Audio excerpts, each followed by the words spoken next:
What's up, everybody? Thank you for joining me with Buzzing with Marlowe live.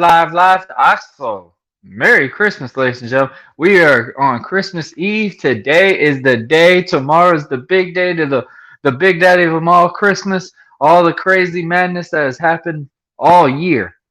We all look forward to Christmas. I mean, nobody can tell me that you don't look forward to Christmas. But guys, I would like to wish everybody a Merry Christmas, a Happy New Year.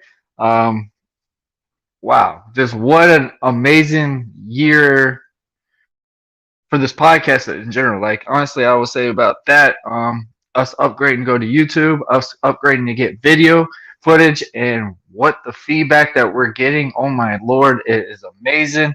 Um, we are now almost to 70 subscribers on YouTube, and I literally just started the YouTube page not even 2 months ago. That is amazing. Um, I'm just more appreciative of the guys that are there for me since day one. Support us, talk about the podcast, share it, all those stuff, man, is greatly appreciated. Also, guys, Christmas I know is tomorrow, but there's still time, man. Link below. Go on Bonfire. Get you some new Buzzing with Marlowe merch. We got T-shirts, hoodies, long sleeves. I know us living in Florida right now, we haven't really been dealing with cold weather, so hey, there's some tank tops out there. Go check them out. Also, guys, till New Year's, I am doing a promo code for 15% off. Use Buzz20. You get 15% off of all your purchases. So check it out. Link below on Bonfire. Buzzing with Marlowe merch. Check it out. Also, guys, we now have, shout out to Spring Tees. They have new phone cases. That's right, guys. We have phone cases for Buzzing with Marlowe. I really was shocked that I found one for my phone because, man, let me tell you, history with me and phones, I never ever could find a phone case that would fit my phone, or I could never find one in the store because I had to be the oddball and always have an Android phone. I don't have an iPhone, guys. I don't like the iPhones. Like, in my opinion, like, I like the Android phones because they have so many selections, and I can just keep going, scrolling till the app I need. iPhones, you're only limited to what you have and stuff, and that drove me nuts. My wife has an iPhone, and it drives me berserk when I try to sit here and try to take pictures and all that crap. I just like my Droid. It's easier for me and stuff like that. So obviously, anybody can tell how much the struggle can be to find a phone case for an Android phone and a Samsung Galaxy, to be exact. Not the newer one. I think I got the S9. I'm upgrading in the near, but I have the S9, and it's been really troubling to find a phone case for that. So shout out to Spring Tees. I have found one, and even better, with my product on it. So it's pretty awesome. Check it out, Spring Tees. The link's going to be below as well to get you a phone case. We're definitely upgrading more merch, but it's just based off of how many people can buy stuff first. Then we will start bringing out more products. But guys, Merry Christmas, a Happy New Year, and I know everybody's ready to listen to the episode today and find out who's my guest. So guys, today, yes, it's going to be a hilarious one. It's an author. He actually is a trapeze guy. So guys, like, he's worked in circus and stuff like that, man. I really am excited to know how he got into that, what transpired to actually want him to do this stuff. The guy has got many talents. I'm not going to waste any more time, guys. Also, I want to finish out, talk about our YouTube page and all our platforms that we are on, guys. If you haven't, like and subscribe, so you never miss one of these new upcoming episodes, because, guys, I promise you, every single week I'm bringing somebody new topics, new different things. I mean, also, guys, I do a weekly episode called Commission Talks with two other podcasters, from Dre on Wheels from the 1130 podcast and my boy Shiz Linsky from Off the Top Ropes podcast, and we're called The Commission. And we just sit down for an hour, talk about wrestling, talk about what's going on in the world, talk about just the culture that's going on. And man, I'm telling you, we always get great feedback of that. So guys, check out Commission, like, subscribe, support their pages, support their bonfire stores and everything like that. But guys, I'm not wasting any more time. So when the countdown goes from 30 to 1, I will be joined with Bobby Taylor, and it starts now.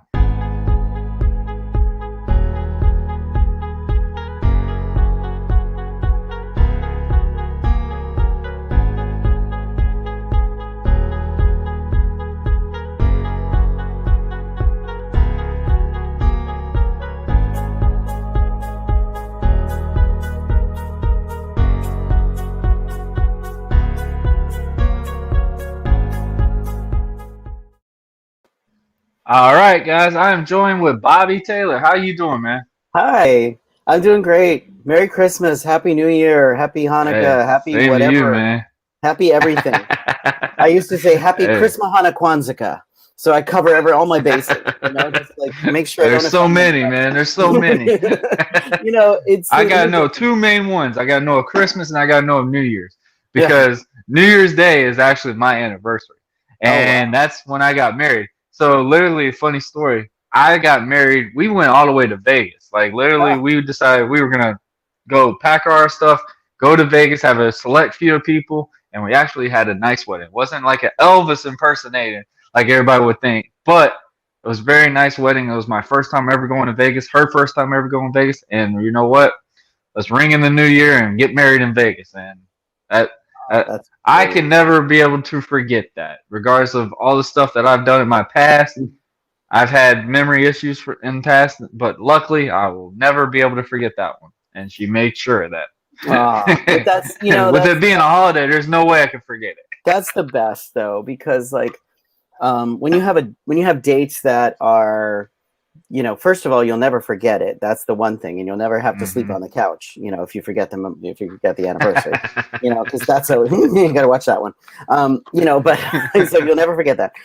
Secondly, though, I associate like we were talking. One of the things that I've been doing is I am an author. I wrote my first book this summer, but I also am writing my second book, and my second book is a cookbook, and it takes Okay. place where I was born and raised in Pennsylvania, and it's called Escape to Ravioli Mountain, a memoir in food. And basically, I'm Sicilian, and Mm-hmm. so that book, I started to collect little stories from my family and recipes, and Okay. I started to pull them all together, and I realized that all of the recipes that were coming in surrounded holidays. So it's literally, you go through like my first words were fucking reindeer, just to put it out there. I don't know if your daughter's listening, and I don't know about your podcast. You can bleep that out if you need She's to. down, Bubba. She's Oh, down. great. So my first words were fucking reindeer.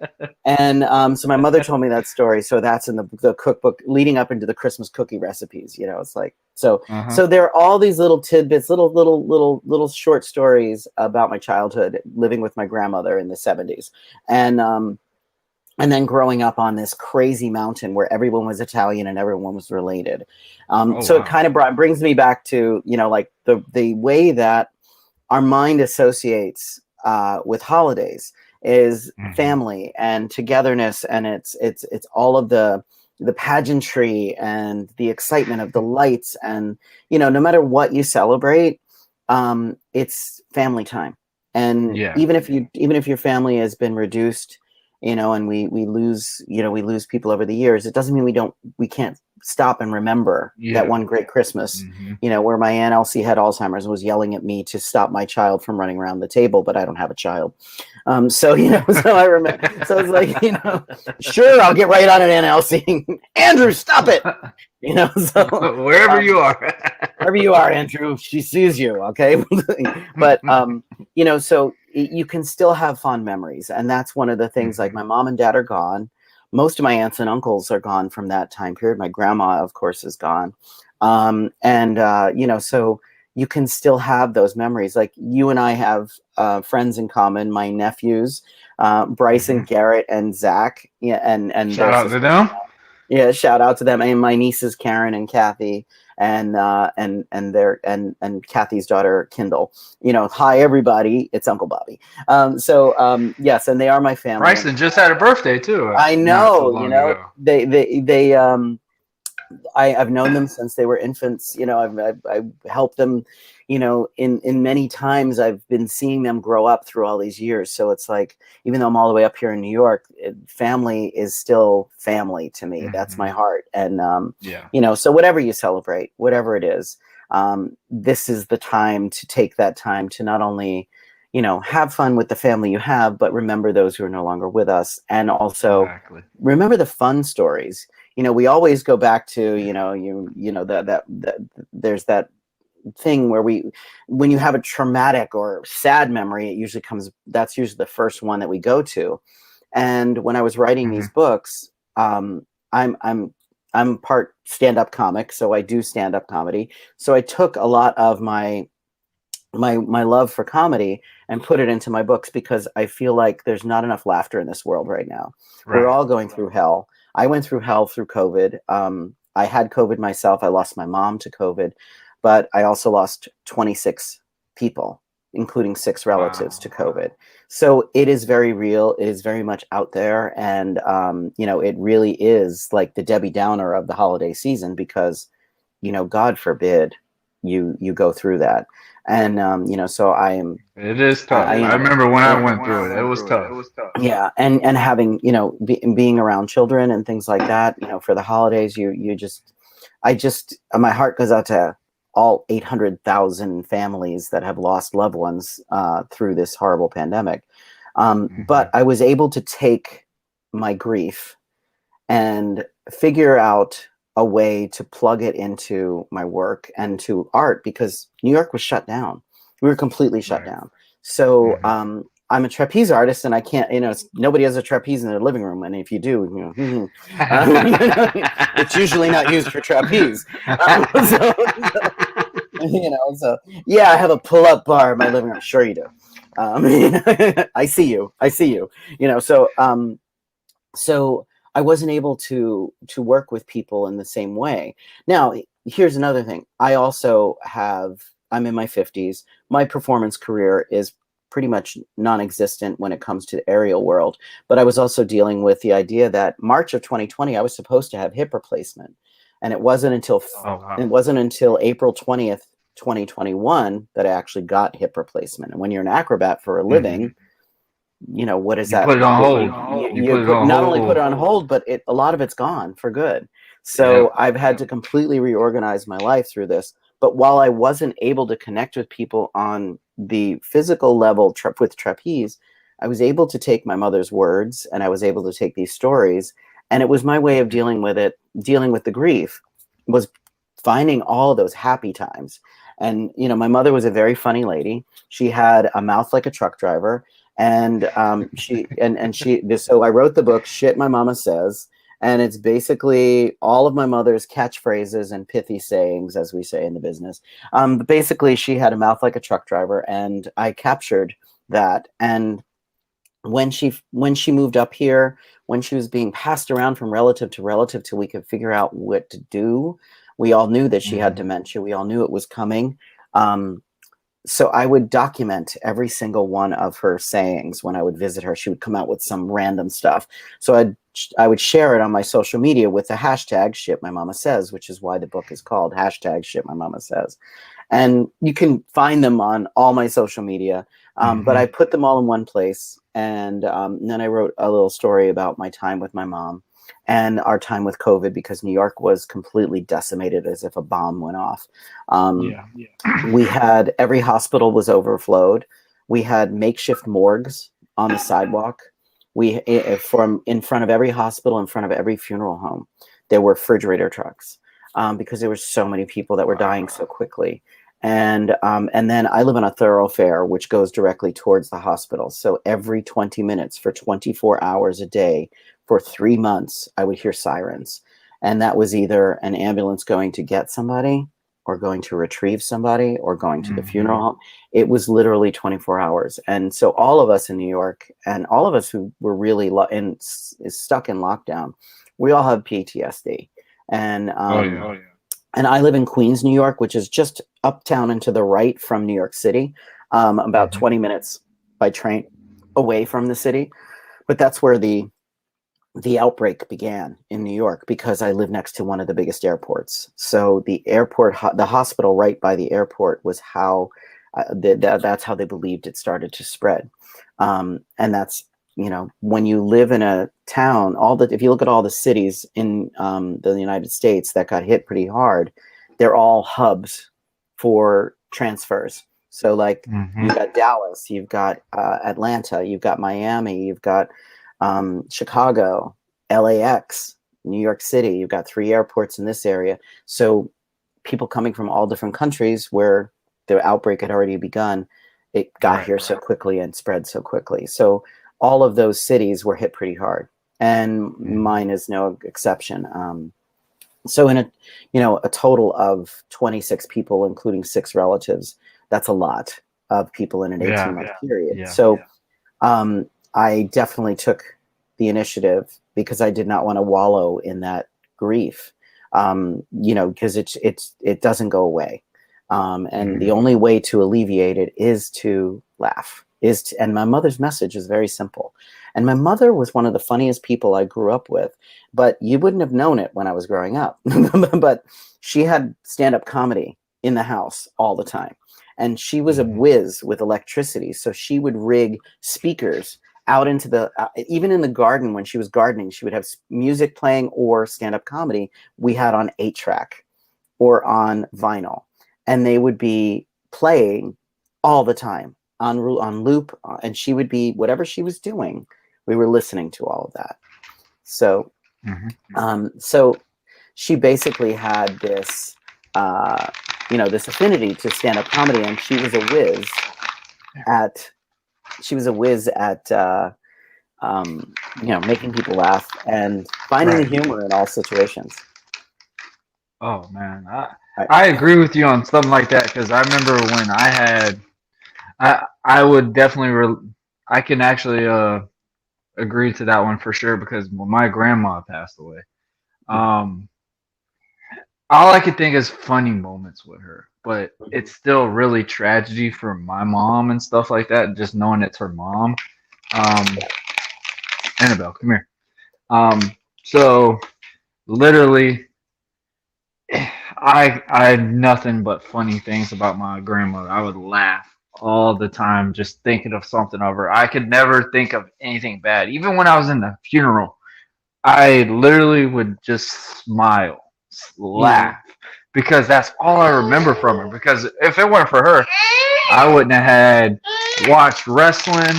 My grandma believed everything of professional wrestling, and the one thing I do wish my grandma could actually saw me wrestle in a wrestling ring, because my grandma lived for it. Oh my gosh, my grandma was a huge Ric Flair fan, die-hard Ric Flair fan, and it was like, that's one moment I wish I could have had, is just seeing my grandma's reaction or my grandfather's reaction watching me in a wrestling ring, not watching a WWE show, watching their grandson actually perform to something that they've watched since they were little kids. And that's one thing I could always say, like, I could have that moment. I feel like that's the reason why I thought I'd pursue it, was because of them. And I've never been good with grief. Never been good with grief. Like, I've been raised in a military household and stuff like that. I like how you said about your mom. She has like pretty funny jokes, but you didn't realize them until now. Yeah. My dad, he's got a very dry humor. So basically, I've had to have a tough skin since I was basically like 6 years old. Yep. So when my dad was home, it wasn't like, hey, brush the shoulder, it'll be okay type. Hey man, suck it up. Like, what are you doing type scenario. So I mean, I think that was a good thing, and I mean, sometimes everybody would think, hey, that's probably bad in a way too. But yeah, I mean, I think what's bad, you get what you can, right? But I think what people need to realize is that, you get the parents you get. You and I didn't come with an instruction manual, so it wasn't like, well, this is how you handle Lauren, But I learned. You learn a lot from it. So like literally, because I had to learn how to grow up very young age, because like I said, my dad was in the military, so it was like, hey, daddy's not here. You got to take care of mommy. You got to make sure mommy's got what she needs to get done and stuff like that. So you got to be smart, be careful with it and stuff like that. So it's like you had to be very careful. Sorry, I got you. But yeah, so it's just a matter of how you can deal with stuff and just handle it, because I mean, life is short. Do you want to make sure you're just depressed about it, or like you said, you want to remember all the good times, because you don't know when it's it. That's it. Right. But the point I was making though is that even though your dad was not warm and fuzzy, that was his way of saying I love you. And that's what it My mom Yeah. was not warm and fuzzy, and when I, there's that old Bill Cosby joke. You're looking at an old person trying to get into heaven now. This is not the woman I grew up with. So people change, but you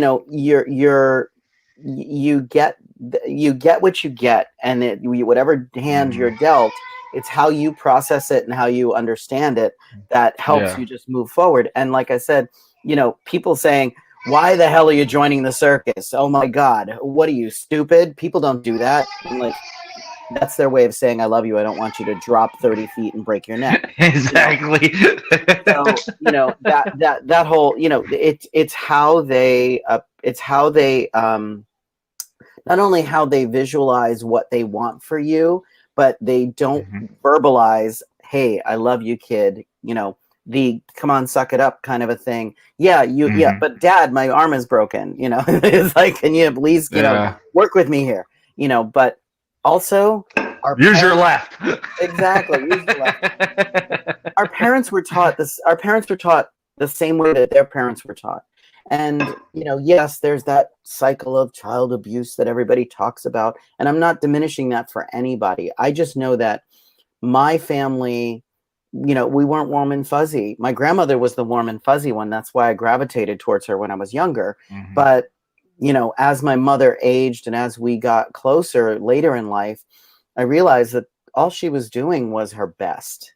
And in her mind, she was learning from what her parents taught her through their parenting and what was passed down from theirs. You can only do what you get two parents. What you do with that is yours. Like I was saying too, my mom and myself, we never, my nieces are my nieces. My nephews are my nephews. Even though we're not bound by blood, we don't have any blood relation. You are still my family. And I still love you. And I still, you're still always in my thoughts, my prayers. You're always in my periphery. I see you, but, that also really makes a difference in how you navigate life as a parent for you. And also as an educator for me, because I do teach children sometimes. So it's how I use my parenting skills, but then later in life, the teaching skills and how I combine them, because when you're dealing with kids, everybody comes from a different world, especially in New York. We have, it's a melting pot. So I could have, celebrity children in my class, and I could have, people who are on scholarship. So it's like, everybody, to me, you're here for acrobatic education. I don't care where you came from or what country house you have or the lack of what you don't have. Right at that moment with those children, I am here to keep you safe, and I'm here to teach you about this amazing skill that I was taught. So when it comes to parenting, I always say, as a teacher, I'm the father of the year. I don't have kids of my own, but as a teacher, if you keep them entertained and laughing, thank you, Mom, for that skill set.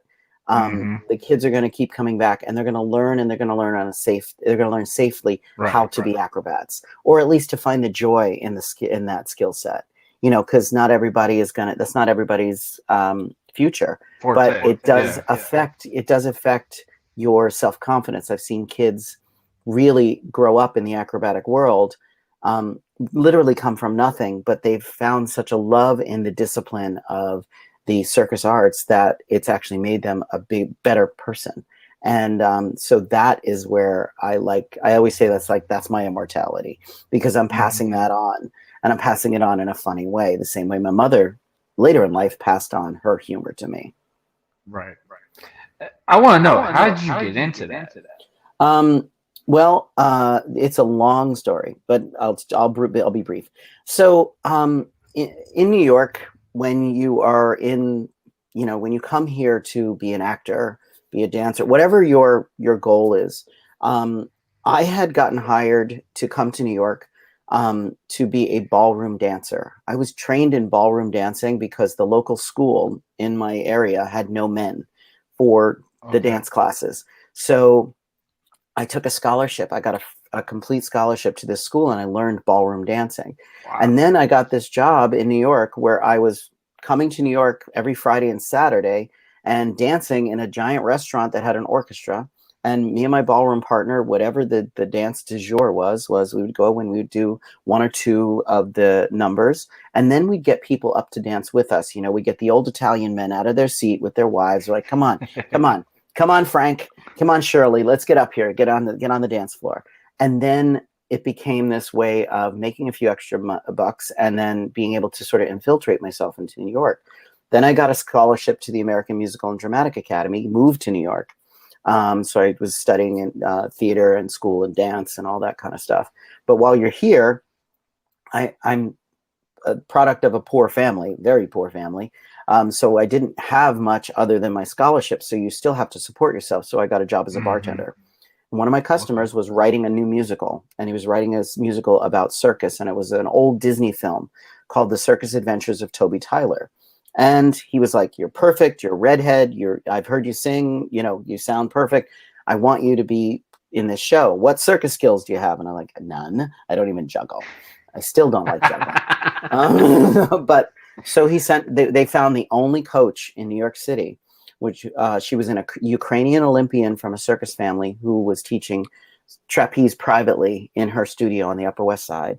So I started working with her and I fell in love with it. It was absolutely it was like when you're a kid and you grow up in the country, what do? You climb trees. It's one of the first things you learn is how to climb a tree. So I had no fear of heights. And then I had this dance training that was gifted me. And then before you know it, I put dance and heights all together and it became trapeze. And it's not only an art form, but it's a sport, and it's also this beautiful way. It's a lot. You know, it just was, as far as self-esteem goes.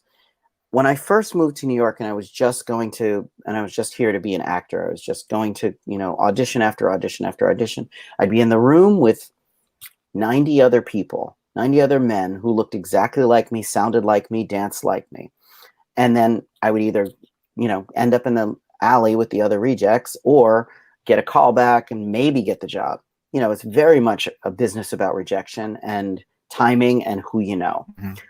But it wasn't until I started putting trapeze at the bottom of my resume where it says special skills, where it would stop them in their tracks, because there was no trapeze artists who were actors, you know, other than Burt Lancaster, which was 1950s. And it would stop them in their tracks. And they would say, oh, can you tell me a little bit about this? And I said, well, I was doing this, you know, show and I learned it and I fell in love with it. And then before you know it, I'm working in Las Vegas, I'm working in Reno, and I'm touring. And then I was, you know, I was making so much more money as a circus performer than I was as an actor. You know, there was one time I'll never forget. I was in the middle of doing a show and I got an offer to work in Las Vegas. And in Las Vegas, the pay was $1,500 a week in 1991. And then I was also getting a paycheck of $375 a week in the show that I was currently in, working 8 shows a week, 2 hours a day, plus rehearsals, plus understudy rehearsals, because I was a standby in a swing, and that's a whole other ball game. So I literally was working 12 to 16 hours a day on this show, making less than minimum wage. And then I got offered this job in Las Vegas, making $1,500 a week in 1991 for working 7 minutes a day. Because you would go in, you would do your act, and you would leave. And that was it. So it was no brainer because I needed that transition. And then the nightclub scene in New York had always had different types of things in the air, whether it be scenery or a girl sitting on a moon, or, you know, just little things, so that while you're at the dance club getting drunk, you know, you have these different things going on. So it's experiential. So those nightclubs started to bubble up. There were 6 acrobats at that point in New York, 6 aerialists that knew aerial acrobatics. And so we started getting gigs at the nightclubs. Now, I was the only male, and the nightclubs only wanted females. So I had to wait until gigs would open up where they're like, okay, Bobby's good, but, you know, it's not a female. And they were like, fine, does he have a good costume? Can he perform without a shirt? You know, we don't care. And I was like, I'll take my shirt off, but it won't be pretty. You know, but you know, so, but it, you know, I ended up ingratiating myself to different owners of these clubs, and I'm all through the 90s. I made a living staying in New York, still working in theater and still working in dance, but making my income from trapeze, basically hanging over a dance floor. And that was where I kind of cut my teeth in the circus industry. And doing the odd tours here and there. There are small, what we call mud shows that travel through the southern states. And it's a one-ring circus. They usually park the tent in a parking lot somewhere behind a supermarket. I don't know why, but every stop was near a supermarket. I thank God for that, because I always had lunch. You know,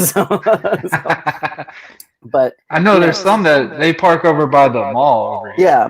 And there's this thing, like, you know, and people also associate circus with carnivals, and I want to make sure that people understand there's a very big difference. A carnival is games and rides. A circus is performance, acts, horses. Very different, very, very different. So when you call someone a carny, that's usually a derogatory term, first of all, so don't do that. Second of all, it refers to the carnival that travels throughout the country selling games and rides. Big difference. Big difference than hanging 30 feet in the air from a trapeze and not killing yourself. So that's where I cut my teeth, and that's how I got into it. And then around 2000, I started to combine the two. I started to bring my theater training, my dance training, and my circus training into the same arena, where circus musicals and other musicals and shows that needed visuals and special effects. So I became a circus sequence designer. So what that means is I would get a script, and they would say, we want something acrobatic to happen in this page here. So we're flipping through the script, and I'm like, oh, all right, so we're going to have somebody on this apparatus, we're going to be doing these things, and then that'll turn the page. So we're going to do that. So you basically kind of like put a match together, in my perspective. Right. So you kind of like put a match together. Okay. Right. So I kind of mushed them together, and then oh my goodness, hi Annabelle. She makes her entrance on occasionally. You know. It's all good. It's all good. I love kids. So that began like my career as a designer. It also ended up my Broadway career. These are my Broadway shows that I've done.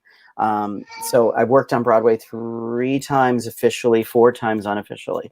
And then I worked, I don't know if you know the rock band Fish. Yeah. So I worked with Fish twice. And right.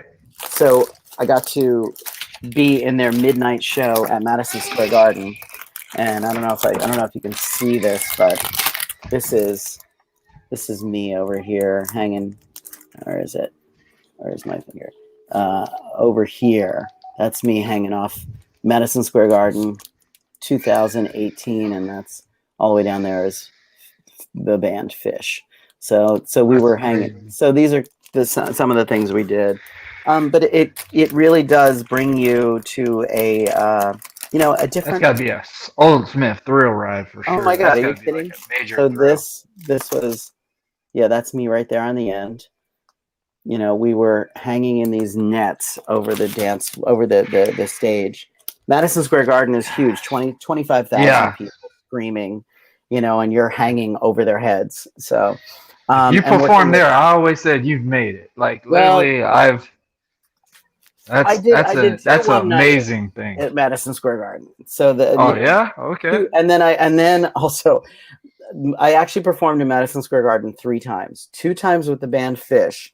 The 3rd time, I was the mascot for a cheer organization. So a bunch of cheerleaders. I'm dressed as a bear at Madison Square Garden, and I'm jumping around doing splits and all this fun stuff while they're doing all the cheerleading for this for the NBA. So 3 times at Madison Square Garden. So 2 times hanging 60 feet in the air, 1 time in a bear suit. So I could honestly say, I know Madison Square Garden pretty well because of that. But that's what I'm saying. Like those kind of things are how we cultivate your art. And I always say when people ask me, well, what do you do?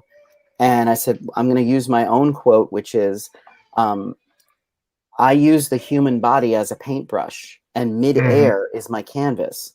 So I'm taking the human body and I'm able to draw these beautiful pictures while keeping people safe, but also the spectacle aspect of everything that I do is very thought out. It's written, and we when you see something like that, it is scripted.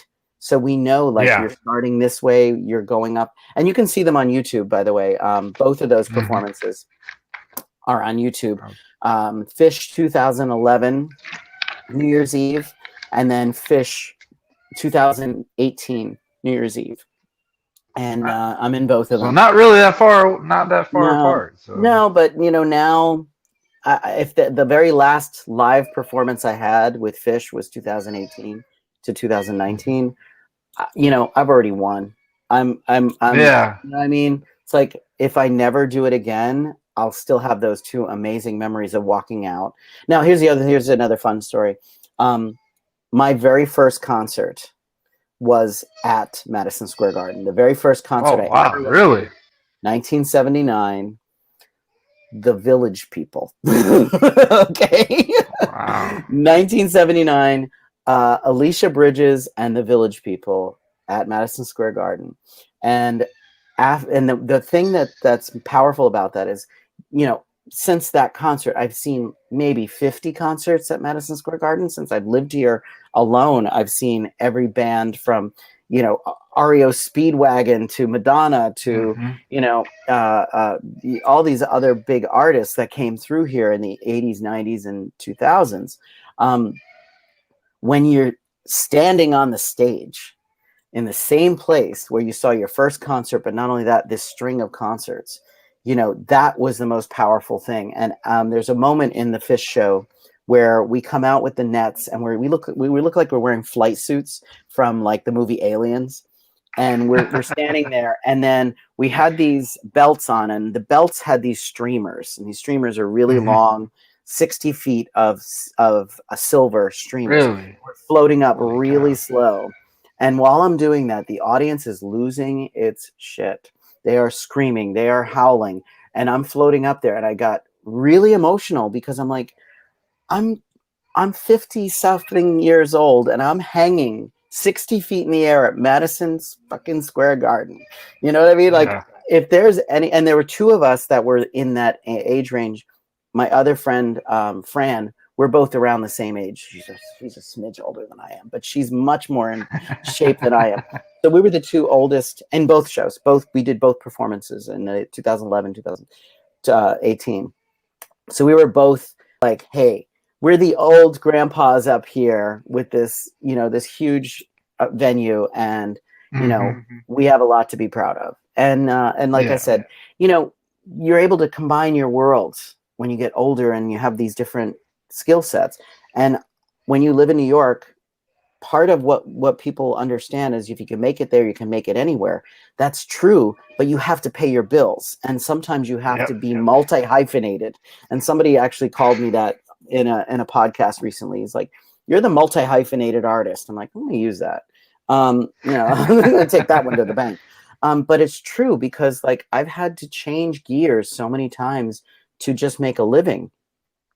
Even during the pandemic, I did voiceover work. I did stand-up comedy on Zoom, which is, I don't recommend, because you can't hear anybody.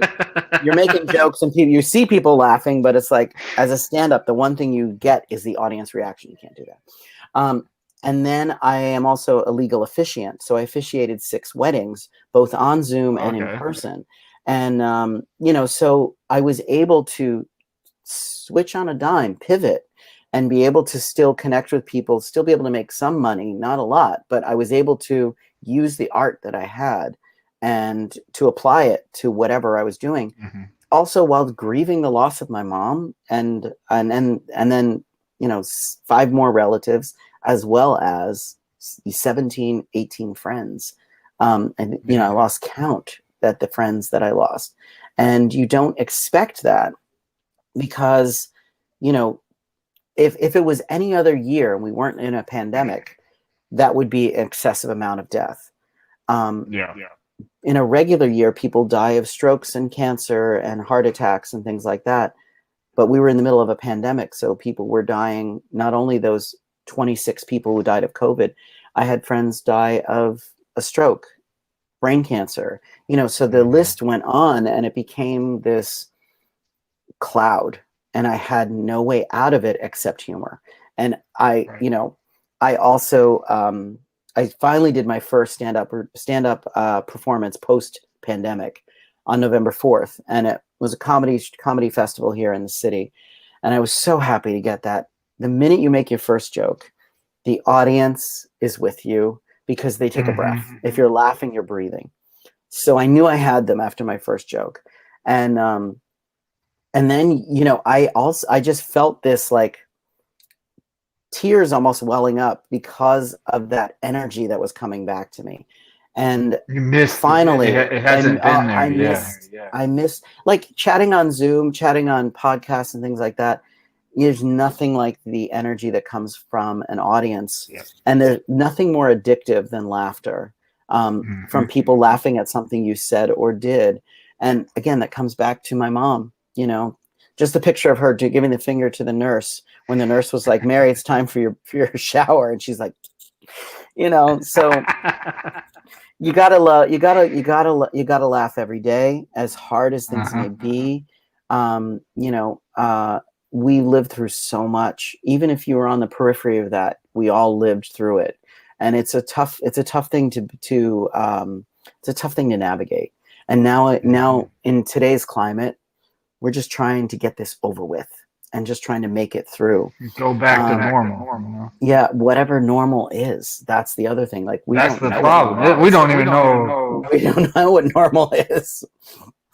So now, this is normal to us now. That's even the crazier part. Like I say, the movie Resident Evil. I mean, we like to make jokes on this, but we're literally living the Resident Evil era. Yeah. Like, who would have thought viruses would come in here and like change every perspective of life for us? Yeah.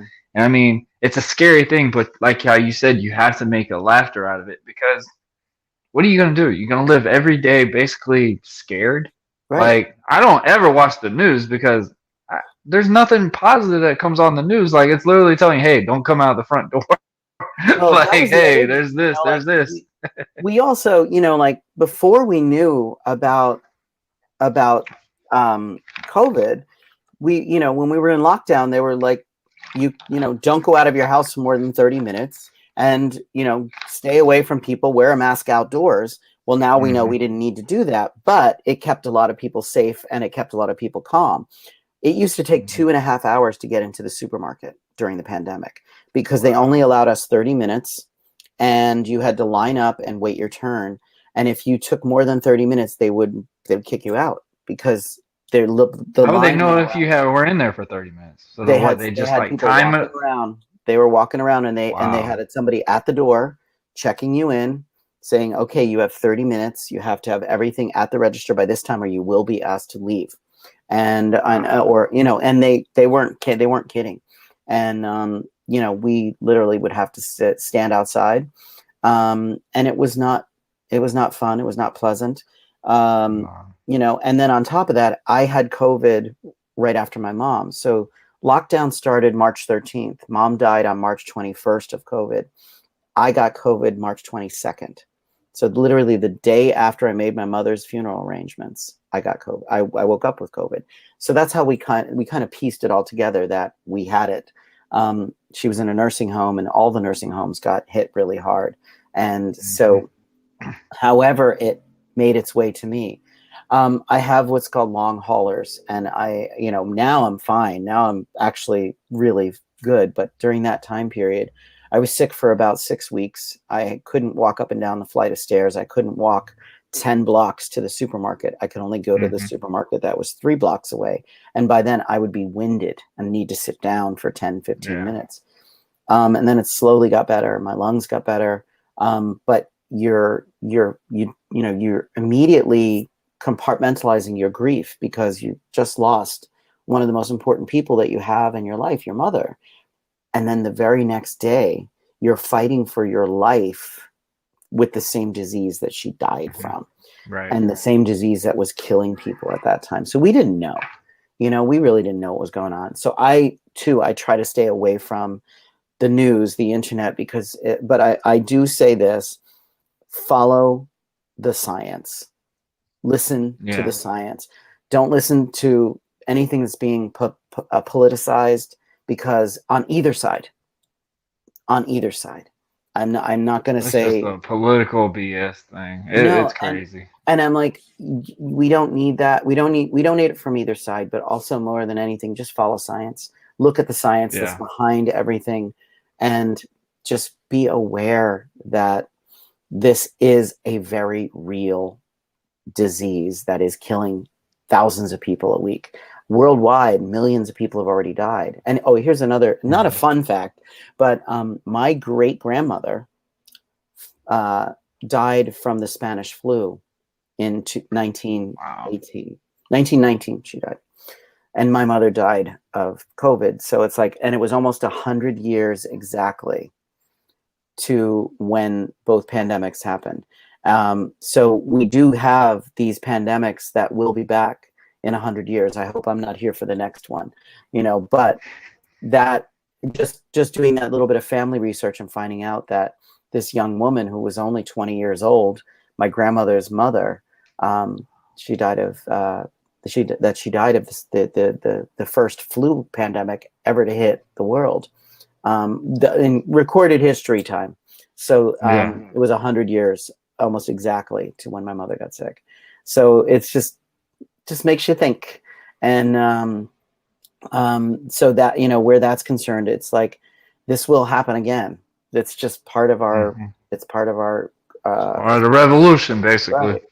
So you're right to stay away from politics, stay away from the news, but make educated choices for yourself. Just I like it, Bobby. try. I like it. So I want to finish on. Let's talk about the shit your mom said. The book that you wrote. Yeah.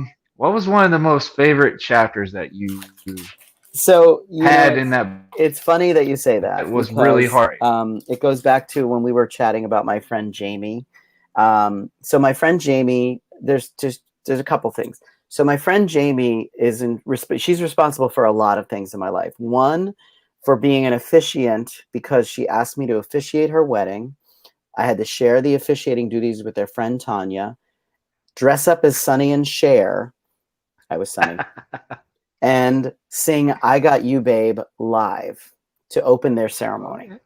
So when I did that, we went to a coach and I fell in love with singing in other people's voices. And that's part of my stand-up. So it became this kind of like new way to make people laugh.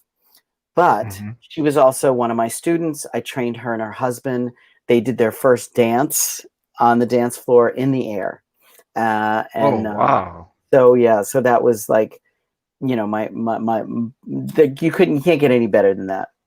I officiated their wedding. I trained them for their first dance. And then she's pregnant, out to here, big belly, could go at any time. So I showed my mother her picture. I was like, Mom, look, it's my friend Jamie. My mom looks at the picture and she goes, oh my God, she could go at any time. You know what, Bob? Tell her to get a barbecued chicken wing and dangle it down there. It worked for you. It'll coax him out. So I came out to a chicken wing.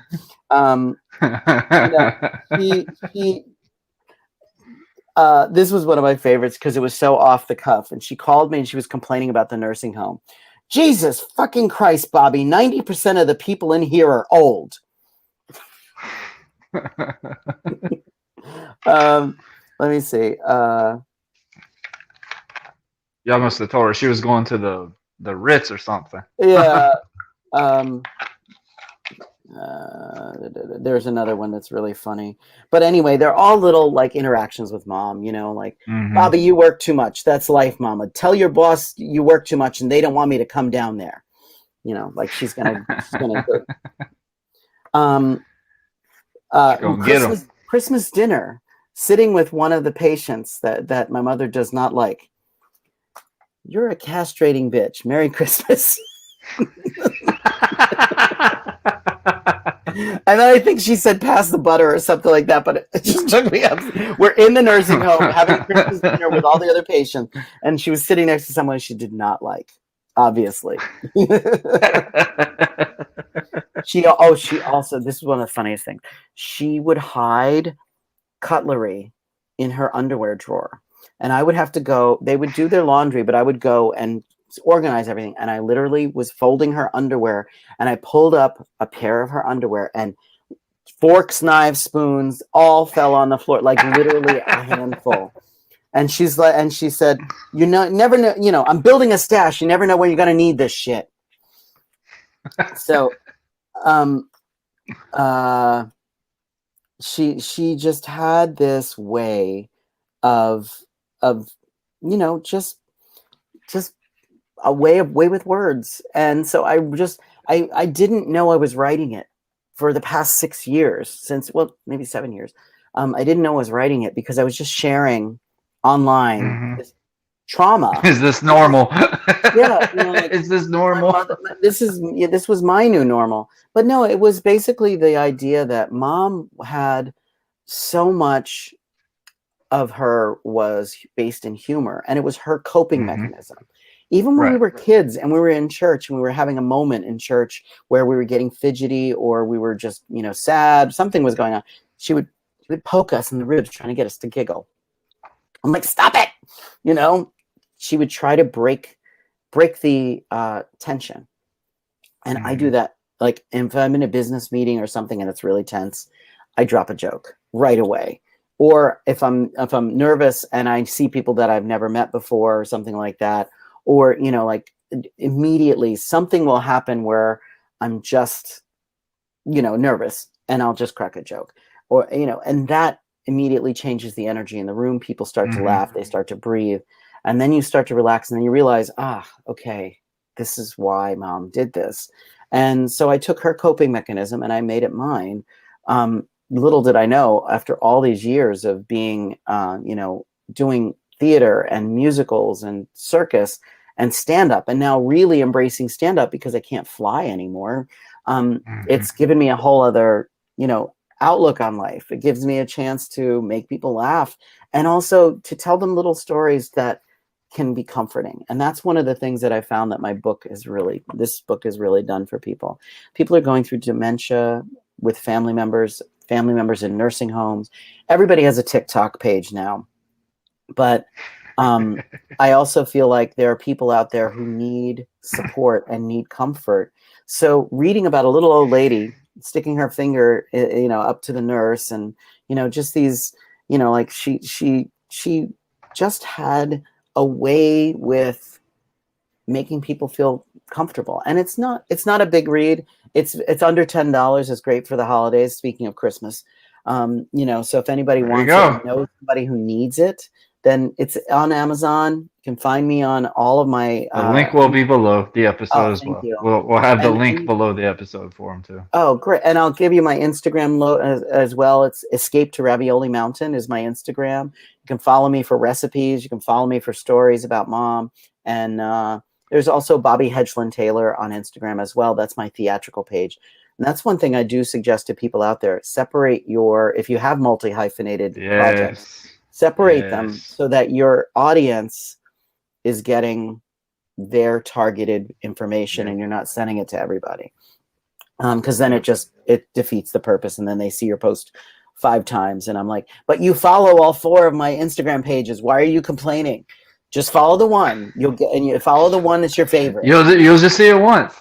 I tell people numerous times, man, when I was wrestling, I had a mask. So I had to make a different account because I had to make it look like, hey, this is my Bruce Wayne, and then there's Batman type scenario. So it was like, it was hard to advertise it nonstop. I'm like, hey, man, how many times am I going to see this? I'm like, dude, was I having my face covered or not? Yeah, you had some mask thing on. I said, there's your sign. Like, that's my wrestling character. I got to make that separate. Yeah. And they're like, oh, we understood now why you never posted this under your Warren Marlowe page. Yeah, exactly, because I get in trouble because, hey, I'm revealing myself type scenario. So, well, that's another thing too. Like, we all have, you know, different aspects of social media, and and especially when you are, you know, being open and vulnerable in podcasts, there are crazy people out there. Yeah. You know, I don't need another stalker, you know, but you know, it's very easy to find out information about people.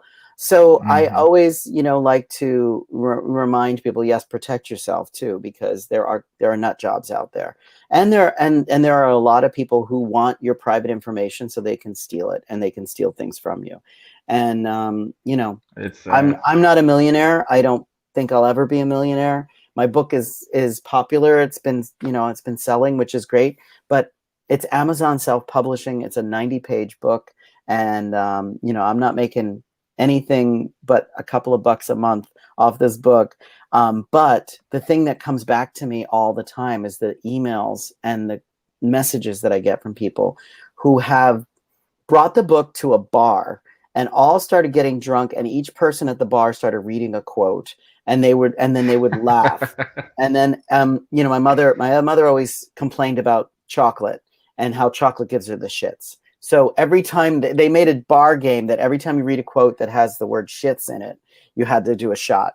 And then so it's become like I published in July, and we had our family memorial in August. And one of the reasons I published in July, I really pushed it forward, was Mom's ashes were buried in an ash vault next to my dad. And I wanted a copy of that book in her ash vault. I didn't want to showboat my mother's memorial, but it was not just my mother's memorial. We lost 6 people. So hers was the only ashes we were interring. The others were being scattered. So I hid the book inside her ash vault, and only myself and now all of you know, but only me and the funeral director knew that was going to happen. And because when you think about a grave in 100 years, no one's going to know who's in there, because only a gravestone says 3 things: the date they were born, the date they died, and maybe a sentence about who they were. And all Mom says is beloved wife and mother, which she was. But if somebody were to crack open that vault in 100 years and read that book, they would know who this person was. And that's what I wanted. And whether or not the book survives in there, I didn't care. Spiritually, I know that she's happy. I know that, she's with my dad, and they're probably driving to North Carolina to go to Gatlinburg, Tennessee, because they always stop there, and to go to the Cherokee Reservation, which we did every year. So I was a Boy Scout, and my Boy Scout troop was part of the Explorers, and we would go to the Cherokee Reservation every year. And my parents did that even after I left the Scouts. So I know that was their annual year, and there's some really funny stories in the cookbook about their traveling to and from, because both my mother and my father was a funny guy too, but my mother was the more opinionated person. So there's more little tidbit stories that are floating through. Those are the scary ones sometimes too. The very opinionated ones. You got. They ain't no filter. I married one, so trust me. I'm very aware of very opinionated people, because my wife has no mouthpiece. And you know what? I love her already because, there you go. Annabelle just agreed. So Annabelle's probably gonna be the same way. She doesn't have all clear words yet, but that mouthpiece ain't in there yet. Oh yeah. But you know what? That's what love is. You love that person for whoever they are, for whatever they are to you. And I'd rather have somebody who is outspoken than somebody who's too quiet.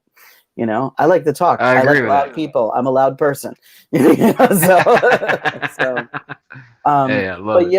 So like I encourage people to write as well. Everybody has a cell phone nowadays, and a lot of the cell phones have a notes section. I wrote both of my books on my cell phone by auto dictation. And then I would auto dictate, then email them to myself, and then edit them down. So, you can all do it. I'm not a chef, not a writer, not an editor, but I wrote 2 books over the course of 18 months, and I wrote a cookbook of all things. So if this guy can do it, anybody can do it. And I encourage you to put, your parenting skills and your wrestling skills and just write and make art, because that's what we need. We need we all need that. That's what caused this podcast. That's what really made me start doing a podcast, was literally just because when I first started wrestling, I had to learn a lifestyle of wrestling And I was like, you know what? Why not listen to podcasts? That helps me Mhm. relate to what's going on in the wrestling world. Because I wasn't in WWE. I didn't get to wrestle in Madison Square Garden and all that. I got the independent mindset. So I'm sitting there, I'm like, man, let me find out if the guys I watched when I was a kid, they had to go through this mess. Did they Yeah. go wrestle at a flea market and stuff like that? And then found out, it's like, oh, this is part of it. This is the ground up, basically. You're building yourself up to go further up. I, Luckily, I encourage you to reach out to them too. I'm sure they would love to be on your show. Like search for them on I social mean, media. the lifestyle is just insane. Like Yeah. the dreams. One of the guys I had on my podcast, he says it's perfect. Living dreams don't pay the bills, but if you want it so bad, you're gonna still go. Yeah. So I mean, I I dealt as much as I could out of it, health wise. Wrestling is not fake, in Well, my opinion. I have a new hip because I was a trapeze artist for 35 Exactly. years. So So yeah, you I you know know. a little bit of it, man, and Yeah. maybe a little bit even scarier than what I've done because I I used to jump in and out of a ring and on the top rope, but I was terrified of heights. So that was one thing I looked at when I was my character was like, you know what? I'm gonna make it look like something that I wouldn't do. So Right. so I would have my family and them question like, that ain't Warren. There ain't no way in Yeah. hell he's going on that top rope. And Yeah. I actually had them text me a couple of times when I was doing it. But that was like my main thing. I was like, got him. And Yeah. still, I'm not fully scared of heights like I used to be because now I'm in that mindset. Well, the worst case scenario, I'm just falling. It's not like I'm just staying in the air. Right. But you know what happens. But Bobby, I appreciate you doing this, man. Is there any last shout outs you want to do? Plug Well, in any of your social media accounts? This was Bobby Hedgeland this was Taylor great. and EscapeToRavioliMountain on Instagram. You can find me on YouTube. I will be at the Broadway Comedy Club in January doing another set. I'm going to be in Cleveland at another comedy festival in February. So, those things are coming up. And there's some other things in the works. And will be, I'm not shy. I'll post it everywhere. You'll find me. I'm also on Twitter at Why Walk When You Can Fly. And TikTok, Bobby Hedgeland Taylor. So you got me everywhere. You'll find me. You'll know what I'm doing. I'm not shy about it. Also, get out there and do something that makes people laugh, but also get out there and create art no matter what it is. Wrestling is art. Mm-hmm. And I encourage you to keep making your art and show people what goes into everything that becomes wrestling. Mm-hmm. There's a thing. Here's a tip. There's a thing called mind mapping. When you have one idea, write it and use a pen, like an actual pen and paper. Don't use your computer. And turn off whatever distractions you can. Obviously, if you have kids, you can't turn them off. But write that word or item in the center of a page. And then everything that comes to your mind, write in a circle. And the reason, I don't know why, but it activates the mind. And let's just say, your book is called 101 Ways to Pin, whatever. And then you write that in the center, and then you write every single way that your coach taught you how to win a wrestling match. And you put that into a book. And then each one of those little words or sayings or statements that's in that circle, those are all your chapters. And then you take that chapter and put it in the center, and then you decide what's going into that chapter because of the stories that you remember about pinning or about jumping off the third rail, whatever it is, mind map it. And you'll find that no matter what your art form, even if you're going to paint, mind mapping what you want to put on the canvas first gets your brain moving in a circular motion. And then before you know it, you're like, oh, wow, I have 600 different things that go with this. I can have a book here. And Amazon self-publishing is really easy, just so you know. I've heard. I've had a couple of people tell me like it's really easy. Find a good editor before you do it, and make sure you only let people that you trust see your work, because it can destroy you if you if you get the wrong feedback. But I will say that the best thing I could say is that yes, it's easier to publish books right now because we can do it self-publishing wise. you do have to do all of your own work. You have to do podcast Mm-hmm. interviews. You have to do emails. You have to do social media posts. You have to do book fairs. You have to go to people and ask them to buy to put your book on consignment. I got my first consignment this year, or a month ago rather.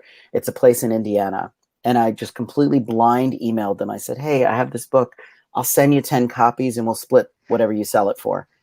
And they took Mm-hmm. it, and I was like, "Thank you," And now my mother's words are not only all over the United States, but her words are in Canada, the UK, Ireland, Denmark, Mexico, and she's now in places she's never traveled to these places, but her words Mm-hmm. are, and they're supporting people, and they're giving people hope and some humor. Yeah. So whatever your art, keep doing it.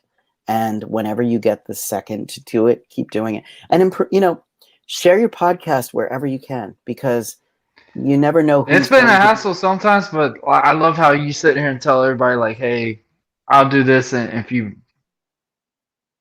get a little bit back, you gotta work with a podcast. Like, you have to Always. literally brand this thing out. Like, oh my gosh, I know friends of mine, they love the podcast, but they hate me talking about it because it's just like it's in your mindset. Like, you're Yeah. in that hustle mode. Like, hey, I want this to be a main job in the near Yeah. future. I want this to be something. So, like now with me doing YouTube, because used to only do audio only, Right. and I used to only do it on Anchor, which Anchor would do it on so many other platforms for myself. But now I got this part. I realized, oh man, I get so much more freedom. Freedom. It's not just me having to post what they want. This is mine.